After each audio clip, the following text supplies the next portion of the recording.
அஸ்ஸலாமு அலைக்கும். ஒரு சில மனிதர்கள் எவ்வளவுதான் பிறரால் காயப்பட்டாலும் அத்தனையும் மறந்து மீண்டும் அன்பு செலுத்துவார்கள். அது ஏமாளித்தனம் அல்ல, அவரது தாயின் வளர்ப்பாகும்.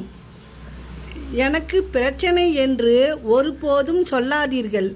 பிரச்சனை என்றால் பயமும் கவலையும் வந்துவிடும். எனக்கு ஒரு சவால் என்று சொல்லி பாருங்கள். தைரியமும் தன்னம்பிக்கையும் தானாக வந்துவிடும். நீ விழுந்த போதெல்லாம் தாங்கி பிடிக்கும் இந்த கை, மனம் உடையும் போதெல்லாம் தட்டி கொடுக்கும் இந்த கை, தனியே நீ அழும்போதெல்லாம் உன் கண்ணீரை துடைக்கும் இந்த கை, அது வேற யார் கையும் அல்ல, உன்னுள் உள்ள உனது தன்னம்பிக்கை. அதை மட்டும் ஒருபோதும் இழந்து விடாதே. வாழ்க்கையில் இழந்ததை நினைக்காதே, பெற்றதை நினை. கடுகளவு பெற்றாலும் கடல் அளவு சந்தோஷம் கொள். வாழ்க்கை சிறக்கும். அஸ்ஸலாமு அலைக்கும்.